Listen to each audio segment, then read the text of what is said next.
has acknowledged and regretted the pre-post and independence atrocities committed by the British soldiers on Kenyans at the forefront of the struggle for independence. The King of England noted that even though it is not possible to correct the injustices made, his visit to Kenya seeks a deeper understanding of the effects of these injustices and, however, a forge of the united front with the government of Kenya going forward. On his second day in the country, King Charles met with Kenyan veterans, visiting the Kariakoo Cemetery, among other places.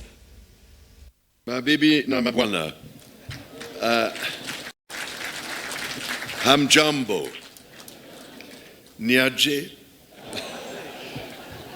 ni furaha yangu kuwa nanyi jioni ya leo. It is an aura of happiness that engulfed the evening banquet at State House, Nairobi, as President William Ruto hosted King Charles III and his wife, Queen Camilla. Top government officials and opposition leader Raila Odinga attending the colorful evening event.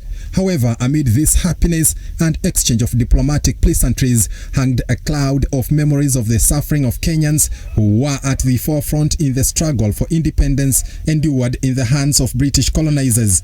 King Charles acknowledging and regretting the atrocities committed by his government. It is the intimacy of our shared history that has brought our people together. However, we must also acknowledge the most painful times of our long and complex relationship. The wrongdoings of the past are a cause of the greatest sorrow and the deepest regret. There were abhorrent and unjustifiable acts of violence committed against Kenyans as they waged, as you said at the United Nations, a painful struggle for independence and sovereignty. And for that, there can be no excuse. Yesterday's banquet setting the pace for activities as his visit entered day 2 today.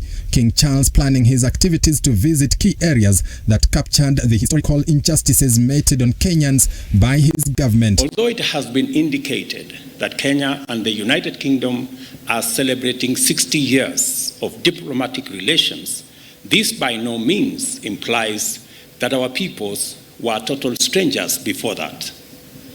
Neither does it mean that we live in denial of our history.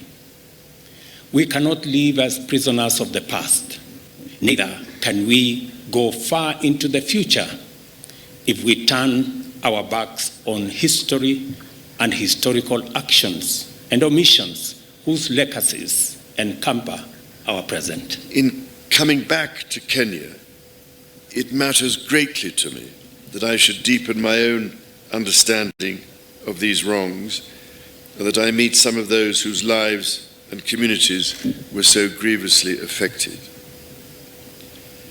None of this can change the past, but by addressing our history with honesty and openness, we can perhaps demonstrate the strength of our friendship today. And in so doing, we can, I hope, continue to build an ever closer bond for the years ahead. At the onset of day 2, King Charles made a stopover at Kariakoo Cemetery and laid a wreath in memory of the men and women who lost their lives as they fought for freedom. The king also visited the United Nations offices in Gigiri, Nairobi, Karura Forest and Sheldrick Elephant Conservation in Karen. King Charles departs from the capital city Nairobi tomorrow to Mombasa, where he is expected to continue with his visit. Henry Tende, Look Up TV.